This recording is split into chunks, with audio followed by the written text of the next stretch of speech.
the front of the brain to the back of the brain. So it's no mystery that the neuro-ophthalmic examination would take great importance in terms of the ability to diagnose neurologic disorders. In fact, it's known that over 55% of the brain's pathways are dedicated to vision. It's because that is the essence of who we are. What we see affects our behavior and everything about us. So in this talk, I'm going to start off with the afferent system, give you some gems about the afferent system, and then move on to the brainstem and give you some clinical pearls about the brainstem.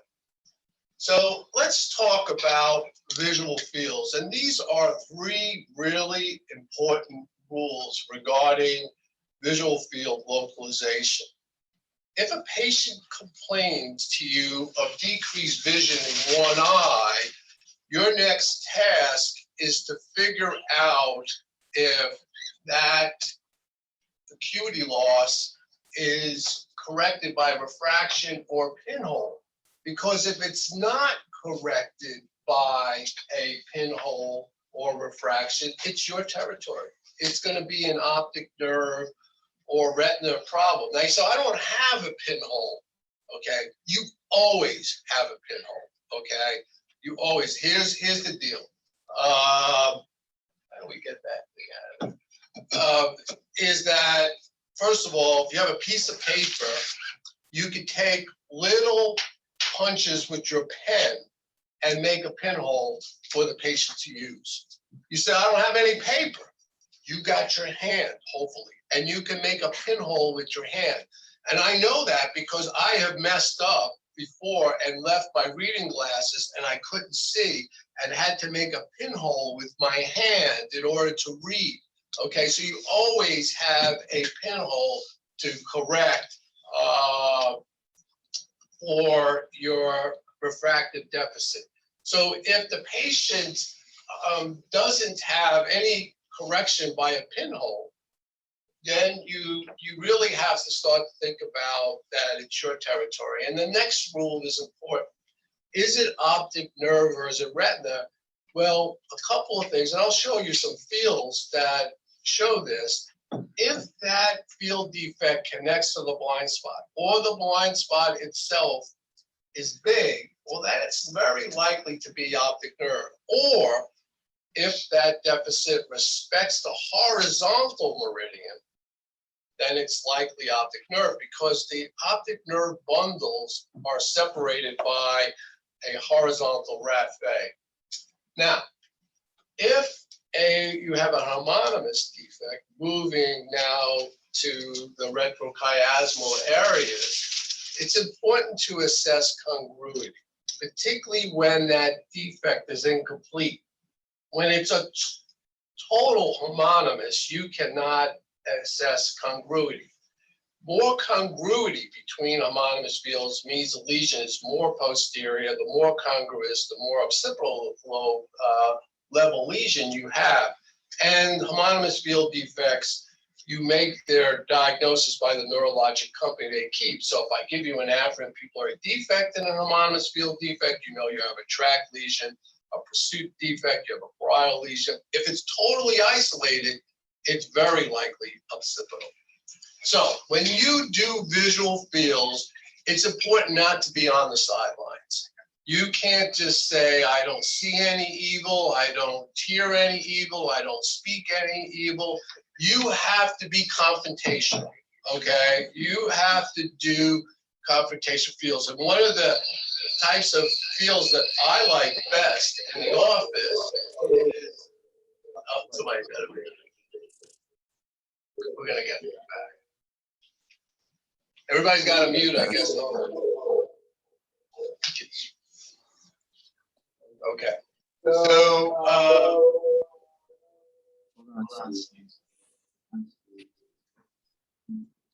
we're trying to decide if anybody else there.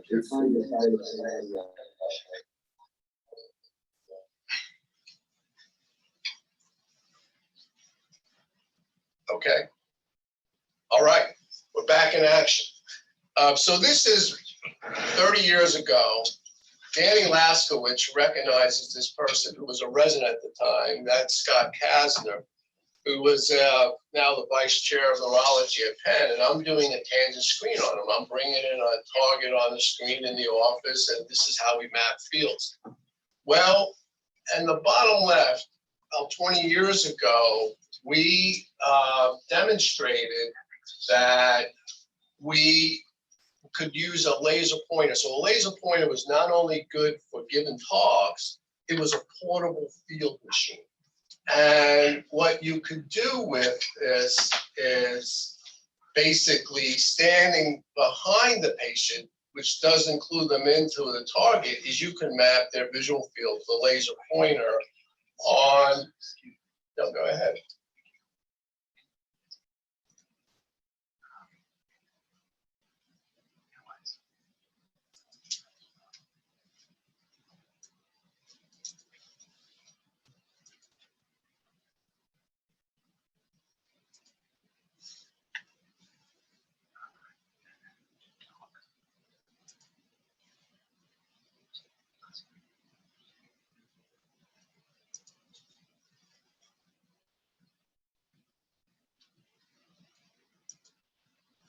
All right, now we're in action, total action.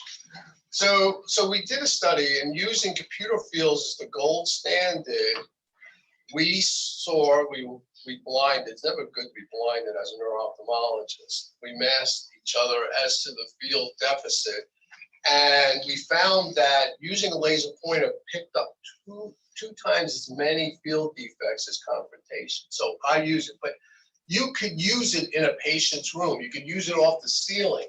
You could do laser pointer fields off the ceiling. You tell them to focus in on that vent, and that's your center of fixation, and you cover one eye and you bring it in.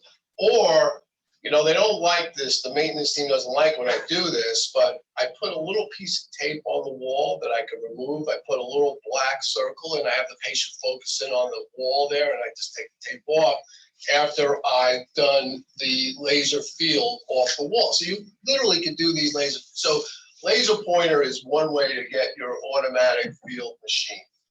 Okay, so we decided that you had unilateral visual loss and it didn't improve by pinhole. Do you have optic nerve or retina? And these two fields will tell you that it's optic nerve. Why?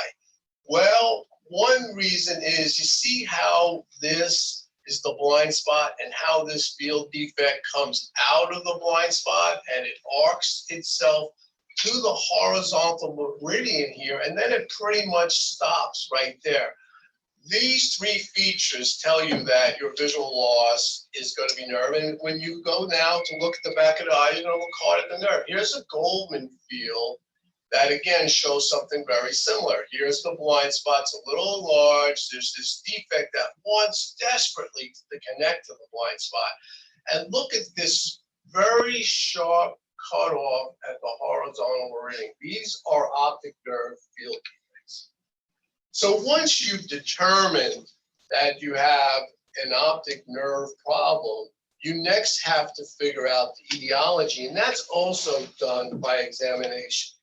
In young patients who have an optic neuropathy, you're thinking about optic neuritis. In older patients, you're thinking about ischemic optic neuropathy, provided that they don't have glaucoma, which has a different, presentation than either ischemic optic neuropathy or optic neuritis. The patient who has optic neuritis that's demyelinated or idiopathic will have the following features on examination. They have reduced acuity in one eye. Their vision is better than no light perception. If you have midnight in a coal mine, no light perception vision, that calls to question the diagnosis of demyelination or idiopathic optic neuritis. It's not that it can't happen. It's rare and it's a red flag. Impaired color vision, an afferent pupillary defect, and then that field loss. That field loss that you now using your laser pointer for is usually going to be central. The other way to, at the bedside, to see if a field defect is central, and many people do not know this, it's very simple. you take either two red caps, one on each finger, putting one on the center of your nose, the other eccentrically, and you ask the patient which finger or which bottle cap do you see better. They should always choose, the normal patient, the one that's on your nose. If they choose the eccentric one, you have demonstrated a central scotoma. And so I can't tell you how many times I've seen a patient with 2200 vision. Somebody tells me the fields are full. It's impossible to have a 2200 level acuity and have full fields. You really do have to figure out whether they have a central defect. So you're not out here waving in airplanes as a person who's tested fields, okay? You gotta be in that central 30 degrees. And with typical optic neuritis that's demyelinated, there is no hemorrhages or retinal exudates. And I'll show you what the nerves typically look like here. And that is, most cases of demyelinated or idiopathic optic neuritis, you see nothing and the patient sees nothing. There is retrobulbar optic neuritis. The optic nerve head appears normal. Now that used to be the rule, that 2/3 of the cases were retrobulbar and 1/3 were anterior or papillitis, as demonstrated here. The papillitis, when we have disc swelling on the surface here in optic neuritis, demyelinating or idiopathic, tends to be very bland without hemorrhages or exudates. Today we have OCT. We recognize that there is often subtle disc swelling seen on the OCT machine that we do not visualize clinically. So don't beat yourself up if the OCT says, oh, there's a little disc swelling. It's what you see by ophthalmoscopy that you can call. So here are the red flags on examination regarding the diagnosis of demyelinating or idiopathic optic neuritis. You see these features on exam, you got to be careful that it's not that entity.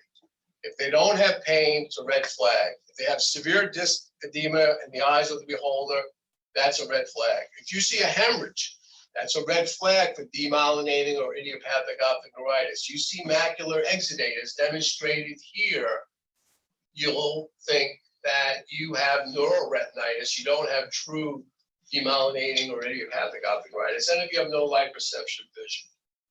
Now, what's emerged is we really have 5 causes of optic neuritis today.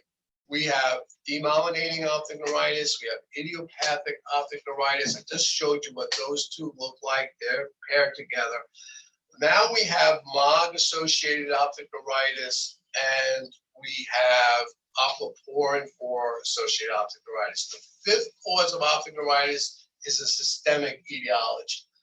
What brings MOG into the foreground is the fact that it tends to be bilateral. And I call it the 50% rule associated with MOG antibodies.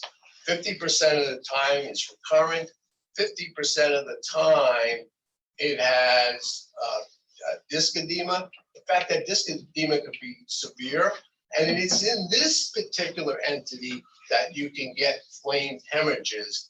As how do I get rid of that annoying guy? You have flamed hemorrhages as demonstrated here. And in 50%, this is the real biggie. On the MRI, we get to see this tracking of the sheath here. When you see optic perineuritis, in which the inflammation is largely in the sheath, you got to think about MOG. The final and 5th entity to think about when you're thinking about optic neuritis, the story is consistent. You're thinking about, again, demyelination, idiopathic. Is it MOG associated? Is it NMO associated? Is it systemic? Again, examination helps you enormously. Systemic optic neuritis is suggested when you see it be bilateral, when there are vitreous cells noted, and again, when there are hemorrhages. You think about some of these entities: syphilis, sarcoid, Lyme, and viral processes. So if I show you this, Do you think this is going to be idiopathic demyelinating optic neuritis? No, you're not happy about this because there's so many hemorrhages here. This is syphilis.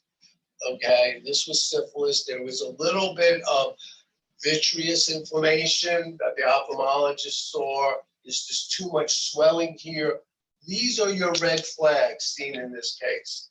Now, when you go to the older patient and you've concluded that they've had an optic neuropathy, you might think about this entity of ischemic optic neuropathy, right? The hallmarks of an optic neuropathy, again, reduced acuity, impaired color vision, afferent pupillary defect, visual field defect, and optic disc change. Those are the 5 hallmarks of an optic neuropathy. If you get an optic neuropathy and it's an older patient without pain, you can see the difference between optic neuritis and ischemic optic neuropathy. The optic neuritis patient, of course, is younger. There's pain in optic neuritis of 90%. Ischemic optic neuropathy, maybe 10%. But if you get pain with what you think is ischemic optic neuropathy, think about giant cell arteritis.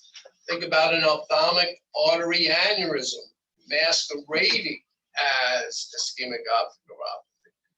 You feel altitudinal defects with ischemia, central defects with neuritis, and as we said, by definition, in ischemic optic neuropathy, the nerve head is swollen. And most of the times, clinically, ophthalmoscopy in optic neuritis is normal. So here's ischemic optic neuropathy. And what you see, because the blood supply of the optic nerve is from the short posterior ciliary arteries, there's one on top and one on bottom, they can injure half of the nerve. So if you see this segmental atrophy, as I'm showing back here at the bottom here, that would suggest clinically that this is an ischemic optic neuropathy. Or here, again, the inferior part of this nerve is largely swollen here and spares up here a bit. And there's a flame hemorrhage telling you, hey, this is not likely to be optic neuritis. So look for this segmental atrophy or swelling when you're thinking about this entity. And finally, for optic nerve entities, you think about this entity. This is a central cecal scotoma, and what it means is that the central scotoma has connected to the blind spot. And when it's in both eyes, that is a narrow differential diagnosis. These are board questions. Almost all of these are board questions. So if you are shown on an examination that picture and it's bilateral, the differential is Leber's optic neuropathy, B1 or B12, or a toxic optic neuropathy like ethembutol. And so this is a patient who has Leber's.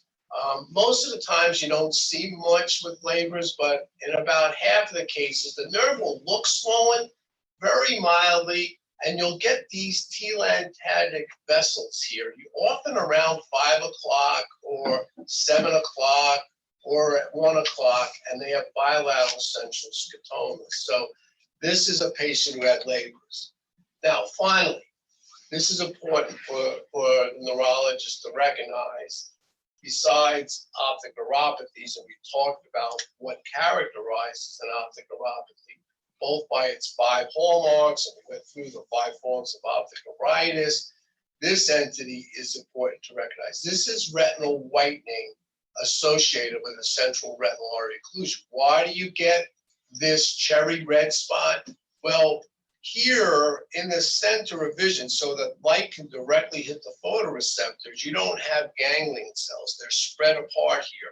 So what you get to see is the choroidal circulation of the macula, which is preserved in a central artery occlusion, which gives rise to the cherry red spot, because the surrounding white area are all infarcted ganglion cells, all infarcted inner retina, if you will.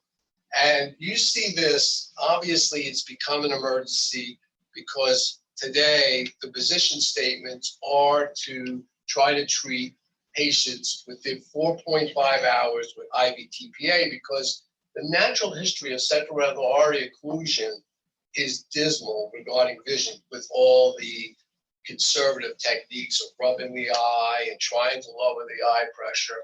So anecdotally, we need better trials. People are administering IV TPA within 4.5 hours. How many cases you see per year? Not many, maybe one or two. But this is even more important why an eye stroke is a brain stroke. Because when you look at various series here, you can see patients who have transient monocular visual loss or a branch retinal occlusion or a CRAO. Look how often they have, this is the bottom frame here, a positive brain MRI, DWI. Look at this, it goes all the way up to 62% of patients with CRAOs in some series will have evidence of brain infarction, which is silent, but clearly there. So this is why an eye stroke is a brain stroke in your mind. All right, moving back to the chiasm, I just want to make the point is that how the chiasm relates to the pituitary fossa varies. Most of the times the chiasm hangs above the pituitary gland, but in 10% of cases, the nerves are kind of long and the nerves sit right over the gland. And in some cases, the nerves are short and it's the optic tract that gets affected. The classic, lesion gives a bitemporal, but this one is commonly on the boards. And what does it tell you? This is a junctional scotoma.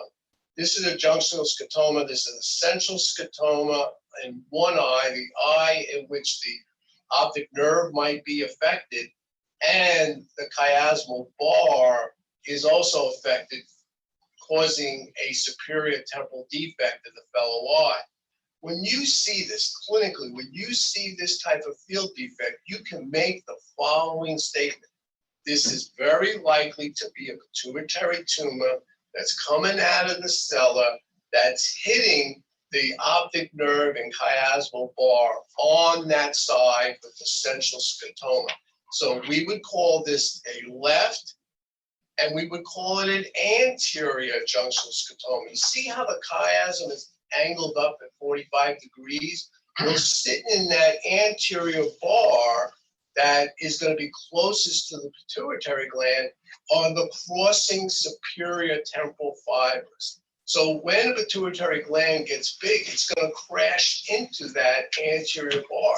Back here in the posterior chiasm, up here on this 45-degree angle, are the inferior temporal fibers. So if you see inferior temporal defects early, you're thinking about a third ventricular process, like a hypothalamic glioma. But when it's superior temporal, you're thinking about a tumor arising out of the cella. And so this would be called a left anterior, designated by the side of central scotoma, junctional scotoma, and that's very important because it comes on all board examination. This was a patient that was driving their bike from Portland, Oregon to Portland, Maine. And while trucking through Canada, got hit by a car. And he came in and he had this field defect. It's a left homonymous field defect. Could you localize this field defect just looking at this field defect alone? No, I see you shaking your head. That's right, you can't, because it could be anywhere in the retrochiasmal pathway. Optic tract, geniculate, temporal radiations, parietal radiations, and occipital. There are 5 spots that it could be, right? Makes it great for an exam, right? A to E, okay? And we can play around with that. You can't tell. I could tell, and I was shocked when we got the MRI on this patient. And in fact, the cause of his field defect was an optic tract lesion. He had hit a contusion across the temporal lobe that ripped into, sheared his optic tract right here on this gradient echo image. So it emphasizes that you can't localize a homonymous when it's complete. When it's incomplete, the more congruous posterior, the more incongruous, more anterior, and the neurologic company that keeps. So when we talk about optic tract lesions, we're talking about incongruous defects, but in that guy, we couldn't assess congruity. The other big thing to look for is an afferent pupillary defect. When you couple an afferent pupillary defect with an homonymous hemiopsia, it's a tract lesion. It's an optic tract lesion, and it's usually on the side of the greater field loss or the eye with the temporal loss. Because the pupillary fibers are still in that optic tract, they're going to make their first synapse in the midbrain at the pretectal nucleus. That's the first synapse. That's a board question. You got to know the pretectal nucleus is the first synapse for the pupillary light reflex. But because those pupillary fibers are in there, if I give you a homonymous and APD, you got a tract lesion. And optic atrophy will appear at some point. All right, here's your next case. What do you notice? What do you think about this field defect? Can you assess congruity in this case? You can, I see that, right? You can assess congruity. It's incomplete. It's not a complete wipeout. It's very incongruous. So if you had to pick a location just on the field, where are you going to be? Either tract, right, or geniculate. This is important because tract lesions are almost always compressed. Most common cause is a cranial pharyngioma. Could be a pituitary adenoma. Could be an internal carotid artery aneurysm. Okay, occasionally it could be demyelination, but you're going to find something in a tract lesion. So if you know it's a tract lesion, be careful of a mass lesion. Let's move back to the geniculate body here. And what I want to emphasize about the geniculate body, which is really important as a stroke doctor, is there are certain field defects that will tell you it's a geniculate lesion, and it will tell you it's a vascular lesion. And that's because the geniculate body has a dual blood supply. It's got a dual blood supply from the anterior carotid artery, which is in gold here, and from the posterior carotid artery, which is in purple here. And although if I have a tumor of the geniculate, it would often give an incongruous defect. The defects with a stroke to the geniculate are very congruous. So this is just another diagram outlining the blood supply and how it translates to a field defect. The center of the geniculate is supplied by the posterior circulation, by the posterior lateral carotid artery.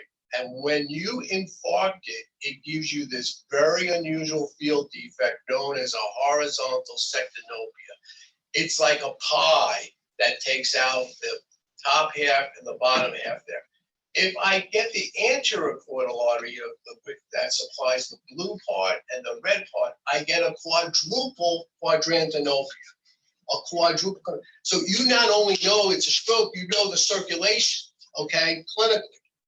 And so I show you that field defect up there, and you tell me what happened to this patient. What do you think it is? This is a quadruple quadrantanopia. You see that is a field defect up here. It spares the horizontal sector. Therefore, what artery is affected? The anterior carotid artery. This is an anterior carotid infarction. Looking at that field, you would know that there is the infarction of the geniculate. Retrogeniculate lesions, really, again, usually no atrophy, no afferent defect, and, the more congruous, the more posterior.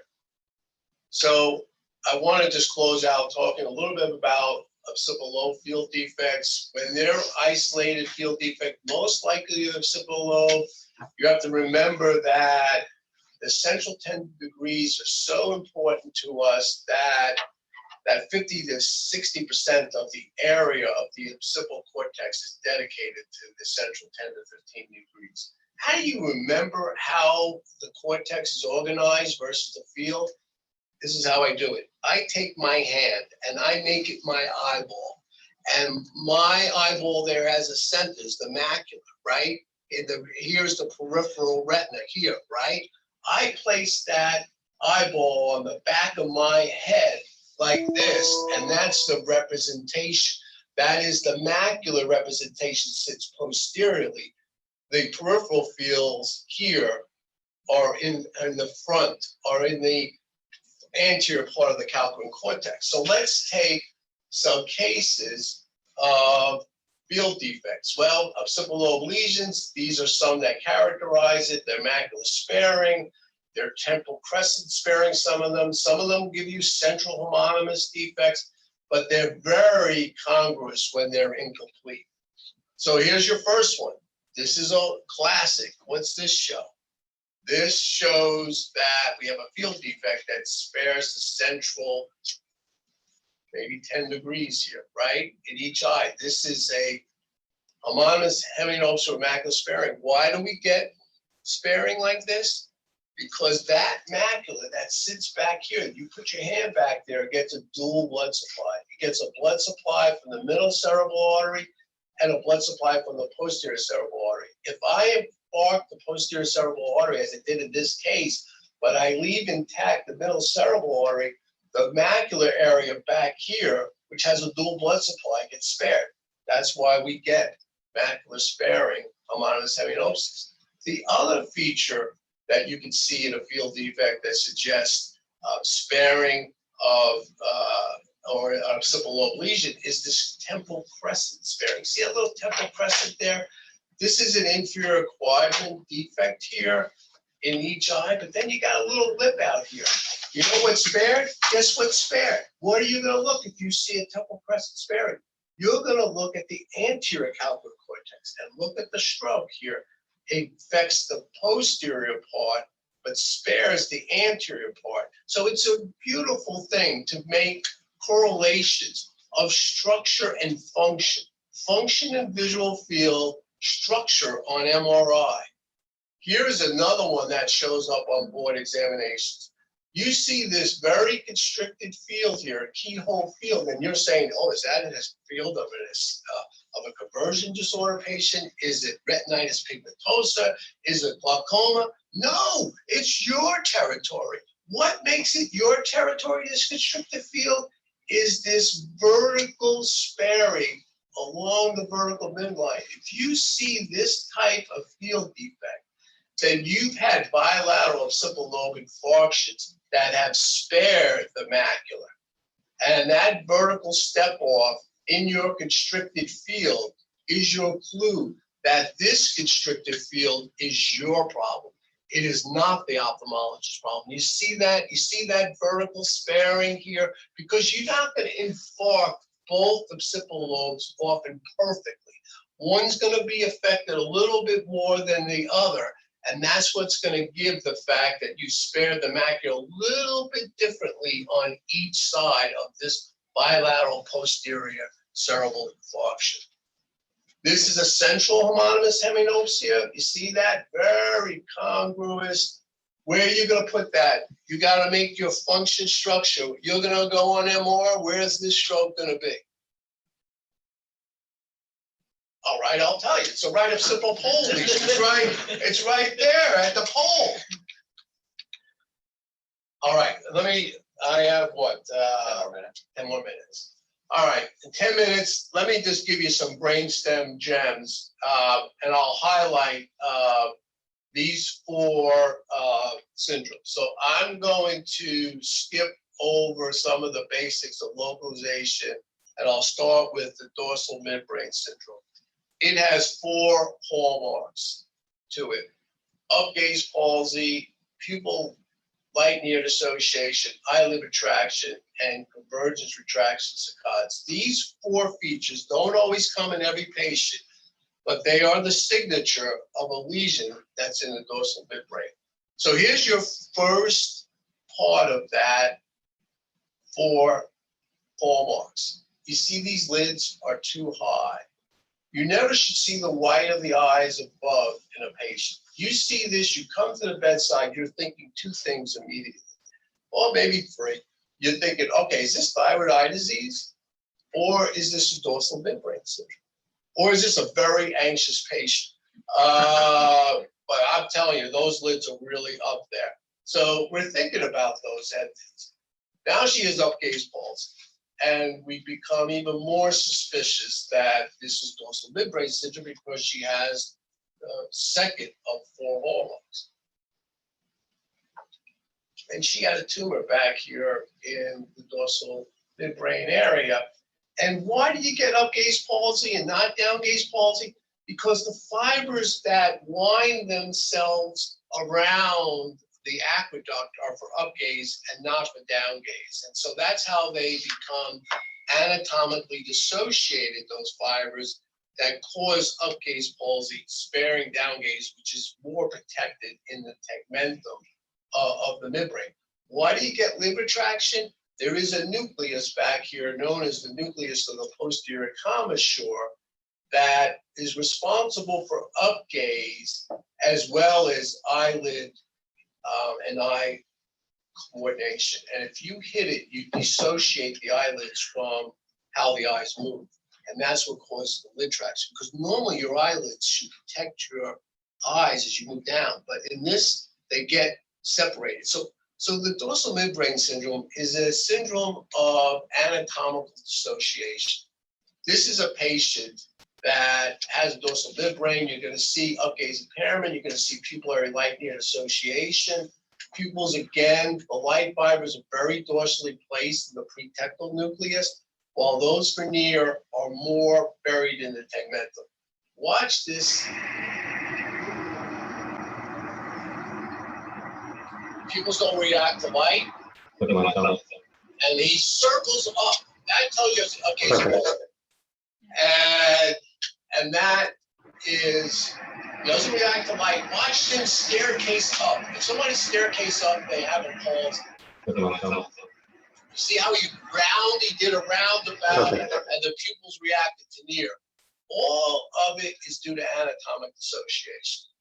This is a patient moving down to the pons, has a right gaze palsy. I've asked her to look to the right, and then I've asked her to smile.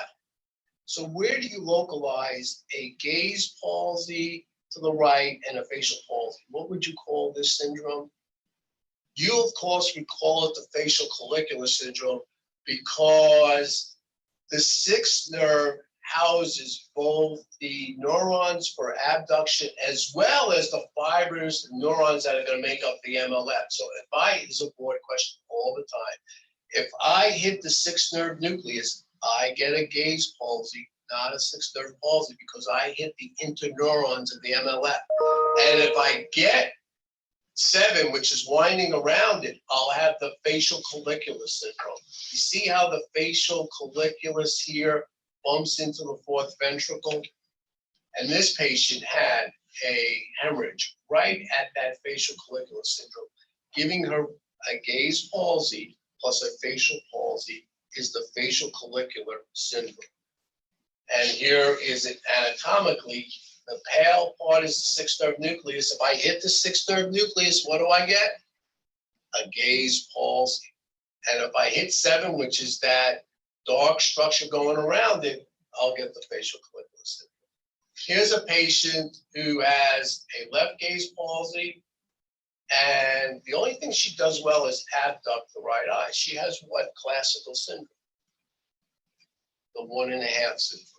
How do you know which side's on? It's on the side of the gaze palsy, which is left here, or the side of the immobile eye, which is the left eye. That's how you can think about it. The 2 most common causes, stroke and MS. And here's the lesion. The lesion is often affecting the area of the 6th nerve nucleus and that MLF. And in combination will give you the 1.5 syndrome. Here's a video of the 1.5 syndrome. You'll see that this patient will have a bob, an ocular bob. He dropped down quickly, but because he can't look to the right, he substitutes vertical gaze. But you can see when he looks to the left, he can move that left eye out. This is a 1.5 syndrome, on which is the immobile eye, the right eye. So this is going to be a right-sided lesion affecting the gaze center and MLF on that side. And I could try to go to skew if you want me to, or you want me to stop? Let's do skew. Go for it. Skew is hard. Okay. Everybody knows when we move down to the medulla, that the most common neuro-ophthalmic finding you see is Horner syndrome. It's very subtle. They never come in and say, yo, I'm here, okay? You always get a baby amount of ptosis and a small pupil.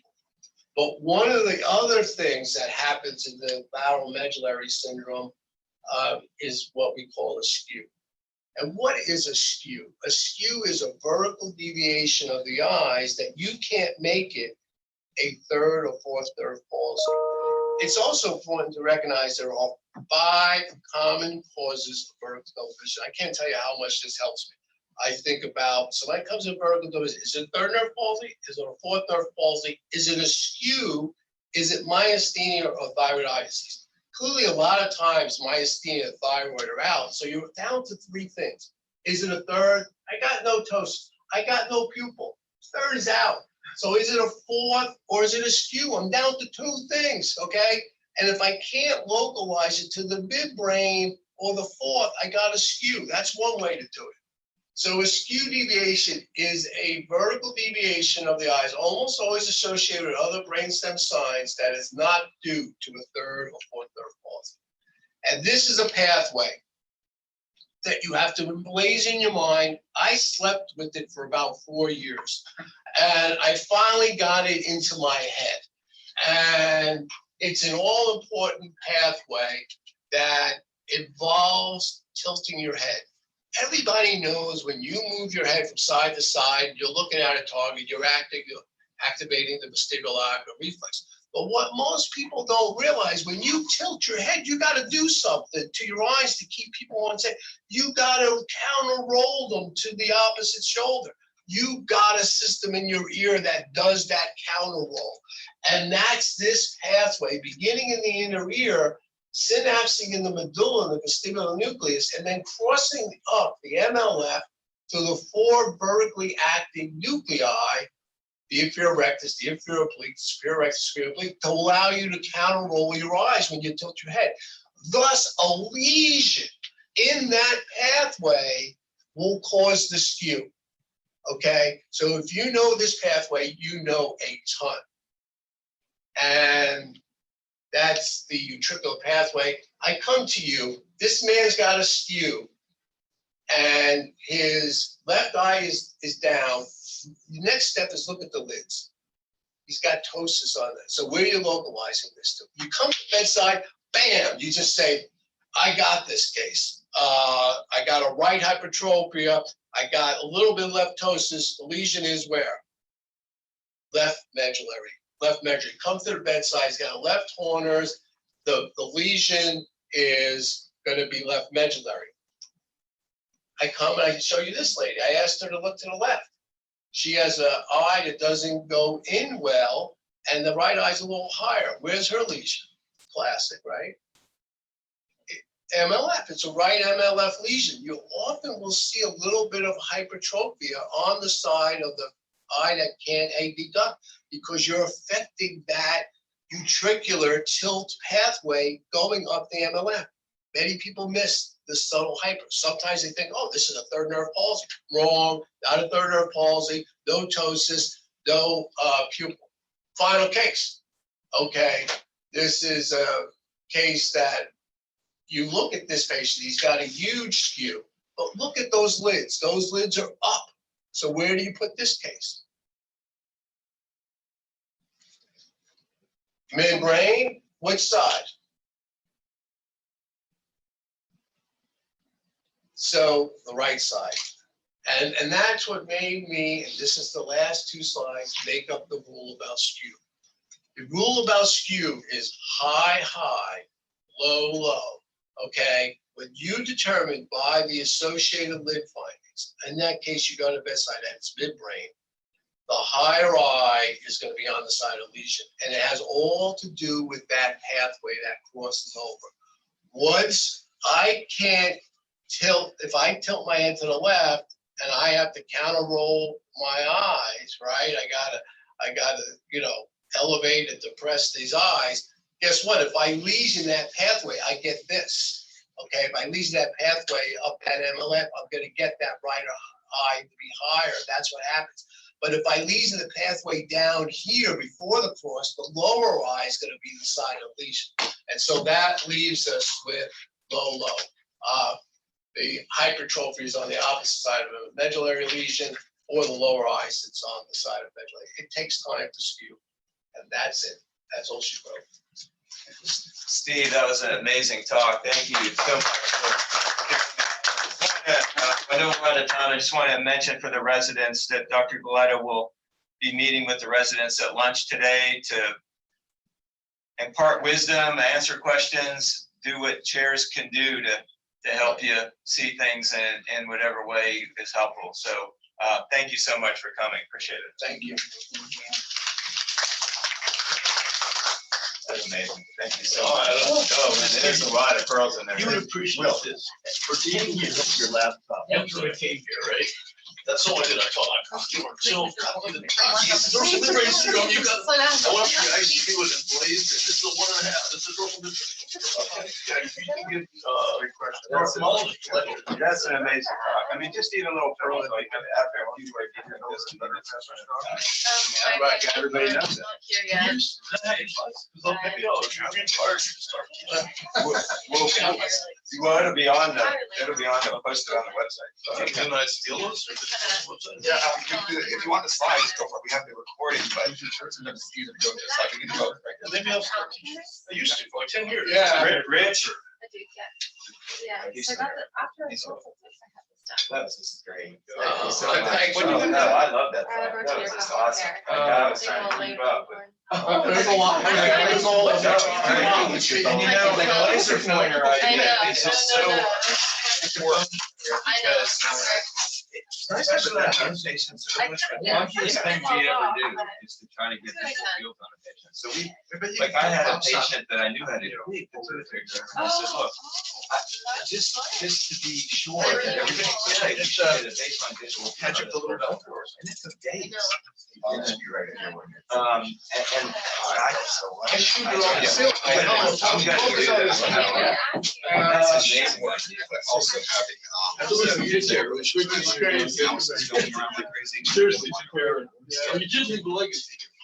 Yes, that's a good picture. Oh, yeah. I saw Or it. take off your pictures. I was just thinking, I'm gonna wait because I think that should be. Yeah. I'm an ophthalmologist, so this was very relevant. Oh, For a non-neurologist. Laptop. Yeah, well, thanks. I started doing this, We're gonna wait because I think you're gonna meet with Rich. so catch up. That's why I didn't want to risk it. It's even worse now. Hey, Rich. Yeah. Where are you gonna take Steve? I think probably here. Okay, and then I'll come get him in a half hour. Or- is that okay? somebody else did Keep your mask off. All right, cool. I got the bivalent vaccine. Oh, I haven't gotten that yet. So many of them. I'm just getting over my flu vaccine. Oh, really? I think so. And then you need to.